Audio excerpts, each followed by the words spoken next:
राठौर और आप देख रहे हैं आज तक। बड़ी खबर इस वक्त की आपको बता दें, देश इस वक्त एक ग्लोबल साजिश से लड़ रहा है। जी हां, पिछले 24 घंटे में इस एंटी इंडिया गैंग का पर्दाफाश हो गया है। इनका एंटी इंडिया गेम प्लान बेनकाब हो गया है। एक्टिविस्ट ग्रेटा थनबर्ग के एक ट्वीट को इसका सबूत माना जा रहा है।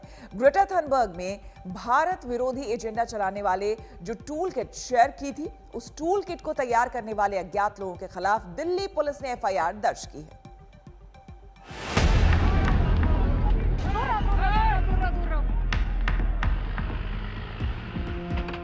26 जनवरी को लाल किले पर जो हुआ, दिल्ली में जिस तरह से धावा बोला गया, जिस तरह से सड़कों पर उपद्रव किया गया, ये सब अचानक नहीं हुआ था। ये सब उस सोची समझी साजिश का हिस्सा था जिसे पहले कागज पर उतारा गया, फिर जमीन पर अंजाम दिया गया। और इस साजिश की पोल खुली इस चेहरे से। My name is Greta Thunberg, and I'm inviting you to be a part of the solution. 18 साल की ग्रेटा थनबर्ग को दुनिया जानती है। पर्यावरण के मुद्दों पर ग्रेटा ने बहुत कम उम्र में खूब नाम कमाया। लेकिन ना तो ग्रेटा की मासूमियत पर जाइए, ना ही ग्रेटा की कम उम्र को देखिए। ऐसी ग्लोबल हस्तियां भारत के खिलाफ बहुत बड़ी साजिश का हिस्सा बनी। ग्रेटा ने तो अपनी पोल खुद ही खोल दी। ये वही गूगल डॉक्यूमेंट है जिसे 3 फरवरी को ग्रेटा ने अपने ट्विटर अकाउंट पर पोस्ट किया था और बाद में इसे डिलीट कर दिया। लेकिन तब तक इस डॉक्यूमेंट की बातें सबके सामने आ गईं और इसी से भारत विरोध की वो साजिश बेनकाब हुई, जिस साजिश में ग्रेटा जैसे विदेशी चेहरे फुल एक्टिव हैं। ये जो अराजकता की स्कूल किट डाली गई, इससे एक बड़ा खुलासा ये हुआ, छोटा मोटा नहीं, बहुत बड़ा षड्यंत्र हमारे लोकतंत्र के खिलाफ किया जा रहा है। 1 GB डेटा, 1 GB मटेरियल, ये सब उपलब्ध कराया गया उन ताकतों को, शक्तियों को कि कैसे हमारे देश को कमजोर करे। किसान कानून तो एक बहाना है, हमारा पवित्र लोकतंत्र इनका निशाना है। कुछ लोग पढ़ते नहीं है लेकिन केवल ट्वीट करते हैं। उनमें से कुछ लोग ऐसे होते हैं जिनके ट्वीट के कई और कारण रहते होंगे। लेकिन इन एजेंसीज को, इन प्लेटफॉर्म्स को भी एक बार सोचना होगा कि इनका असर देश के ऊपर क्या होगा।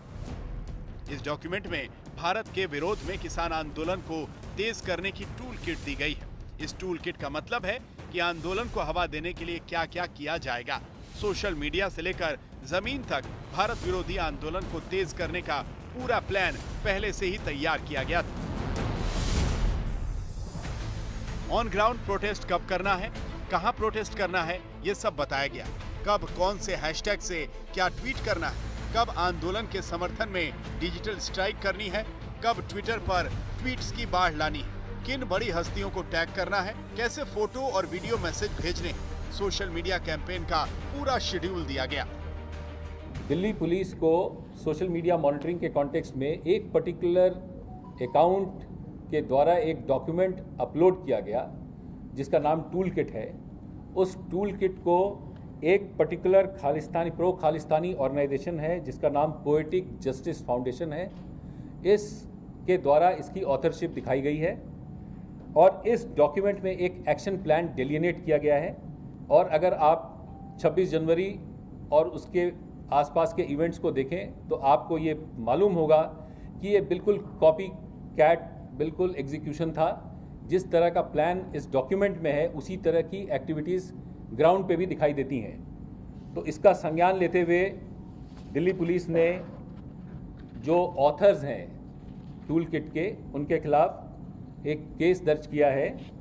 धारा 124A, 153A, 153 और 120B IPC में, जिसका कि इन्वेस्टिगेशन दिल्ली पुलिस की साइबर सेल द्वारा किया जाएगा। आप हैरान हो जाएंगे कि जैसा इस डॉक्यूमेंट में दिए टूल किट में बताया गया, ठीक उसी तरह से आंदोलन के नाम पर अब तक हुआ भी है। जैसे रिहाना ने जो ट्वीट किया, वो ट्वीट उसी शब्दों में है जिसका इस डॉक्यूमेंट में जिक्र है। इसी तरह 26 जनवरी को सरकारी इमारतों के बाहर प्रदर्शन करने को कहा गया था। इसमें हिंसा को पूरे देश और दुनिया ने देखा। भारत विरोधी मुहिम तेज करने के लिए टूल किट में लिखा है कि ऑन ग्राउंड प्रोटेस्ट में हिस्सा लें, किसान आंदोलन से एकजुटता दिखाए जाने वाली तस्वीरें पोस्ट करें, 25 जनवरी को ये तस्वीरें भेजें। इसमें आंदोलन के समर्थन में फोटो और वीडियो के लिए डिजिटल स्ट्राइक करने की बात है। #AskIndiaWhy के साथ 26 जनवरी से पहले या 26 जनवरी तक ट्विटर पर पोस्ट किए जाने को कहा गया था। इसमें 4 और 5 फरवरी का भी प्लान लिखा है कि इस दिन किसान आंदोलन से जुड़ी तस्वीरों और हैशटैग को ट्रेंड करके ट्विटर पर डिजिटल तूफान लाया जाएगा। इसमें भारत सरकार पर अंतर्राष्ट्रीय दबाव बढ़ाने के लिए दुनिया भर में नेताओं से बात करने और भारत के उद्योगपतियों को हर हाल में कमजोर करने की बात लिखी है। इसके अलावा 26 जनवरी को पूरी दुनिया में एक साथ भारत सरकार के विरोध में ऑन ग्राउंड प्रदर्शन करना, ये सब आंदोलन के टूल किट का हिस्सा है। हिंदुस्तान की मिट्टी, हिंदुस्तान के मुद्दे, हिंदुस्तान में ही बातचीत और हिंदुस्तान में ही समाधान, सीधे तौर पर यही होना चाहिए। लेकिन कुछ विदेशी ताकतें ऐसा होने नहीं देना चाहती हैं। अब क्या वो वाकई कुछ हाथों में औजार हैं या खुद ही वो इस मामले में आगे बढ़ चढ़कर ये सब कुछ कर रहे हैं, ये तो वो जाने और आगे जांच के जरिए पता चलेगा। लेकिन जो नफरत की दुहाई दे रहे हैं, वो खुद कितनी नफरत फैला रहे हैं, वो यहाँ पर हिंदुस्तान की जमीन पर देखकर बता सकते हैं। सिंघू बॉर्डर पर एक और पूरे सुरक्षाकर्मी और दूसरी ओर तमाम किसान संगठन जो कि 2.5 महीने से यहाँ पर बैठे हुए हैं, अपने आंदोलन को आगे बढ़ा रहे हैं। बातचीत भी होती है सरकार और किसान संगठनों के बीच। पुलिस वालों ने अपना खून भी यहाँ बहाया है, चाहे 26 जनवरी हो या यहाँ सिंघू बॉर्डर पर 27 जनवरी की वो वारदात। और इन सारी चीज़ों के बीच समाधान सिर्फ और सिर्फ हिंदुस्तान को ढूंढना है, हिंदुस्तान की आवाज़ों को ढूंढना है, यहाँ के पक्षों को ढूंढना है। किसी बाहरी देश के कुछ विदेशी लोग, कलाकार, उन लोगों को ज्यादा चिंता करने की आवश्यकता नहीं है। अब सवाल यह है कि ग्रेटा जैसे ग्लोबल चेहरों के पीछे कौन लोग हैं जो इन्हें आगे करके भारत विरोधी एजेंडा चला रहे हैं, क्योंकि अब इसमें कोई संदेह नहीं कि किसान आंदोलन के नाम पर ऐसी भारत विरोधी ताकतें फुल एक्टिव हैं जो विदेश में बैठकर आंदोलन की रणनीति बना रही हैं और आंदोलन को अपने रिमोट से चला रही हैं। आज तक ब्यूरो।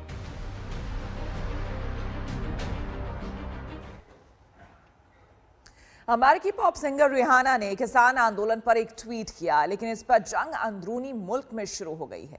आपको बता दें कि कंगना और तापसी पन्नू भी भिड़ रही हैं। सचिन और विराट की प्रतिक्रिया शशि थरूर को चुभ रही है और रिहाना पर अक्षय कुमार के बयान से पंजाबी सिंगर जैज़ी बी भड़के हैं।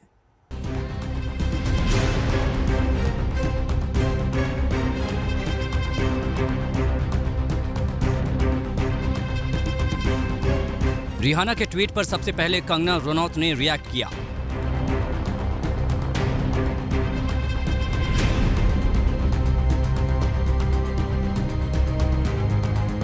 लेकिन इस पर उनकी जंग तापसी पन्नू से चल रही है।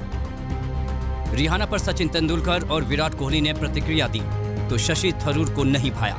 अक्षय कुमार ने रिहाना के ट्वीट को गलत बताया तो पंजाबी सिंगर जैज़ी बी उनके खिलाफ खड़े हो गए और बोलने लगे कि अक्षय कुमार असली किंग नहीं है।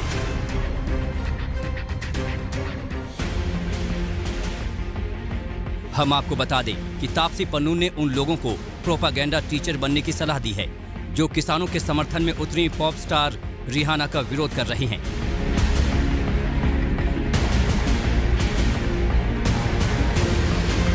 तापसी पन्नू की इस पोस्ट से सबसे पहले कंगना भड़क गई।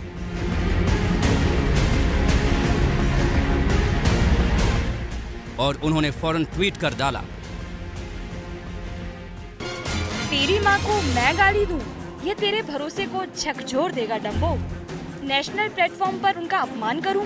मैं जानती हूँ कि तू अपने प्यार को मजबूत करेगी और कुछ नहीं करेगी। तभी तो तेरे जैसे दूसरों की रोटियों पे पलने वाले पालतू होते हैं, कभी कुछ और नहीं बन पाते। चुप कर अब। कंगना यही नहीं रुकी। कंगना ने तापसी पन्नू को बी ग्रेड और सस्ती कॉपी बता दिया। उन्होंने आगे लिखा, बी ग्रेड लोगों की बी ग्रेड वाली सोच। हर किसी को अपनी आस्था, मातृभूमि और परिवार के लिए खड़ा होना चाहिए। फ्री फंड का सिर्फ खाने वाले मत बने, इस देश का बोझ। इसलिए मैं इन्हें बी ग्रेड कहती हूँ। इन फ्री रोडर्स को नजरअंदाज करें। रिहाना पर जंग के बीच अमेरिका की तरफ से किसान आंदोलन को लेकर एक बड़ा बयान आ गया। अमेरिका ने भारत में बनाए गए तीनों कृषि कानूनों का समर्थन किया, लेकिन ये भी कहा कि किसानों को शांतिपूर्ण आंदोलन का हक है। इस पर भी कंगना से रहा नहीं गया। अमेरिका के इस कदम को लेकर कंगना ने ट्वीट किया, लिब्रू, इसे सुने, तुम्हारा बाप गजनी भी तुम्हें बचाने के लिए नहीं आया, भाग गया। अब कंगना रनौत का ये ट्वीट भी खूब वायरल हो रहा है। आपको बता दें कि अमेरिकी चुनाव में जो बाइडेन की जीत के बाद भी कंगना ने उन्हें गजनी बताया था। आज तक ब्यूरो। हम रुकेंगे यहाँ पर एक छोटे से ब्रेक के लिए। बने रहे हमारे साथ, देखते रहिए आज तक। नमस्कार, मैं हूं अंजना ओम कश्यप। हमें उम्मीद है ये वीडियो आपको पसंद आया होगा। लेटेस्ट खबरों के लिए यूं ही देखते रहिए आज तक, और इस वीडियो के पसंद आने पर लाइक, शेयर एंड सब्सक्राइब करना ना भूलें।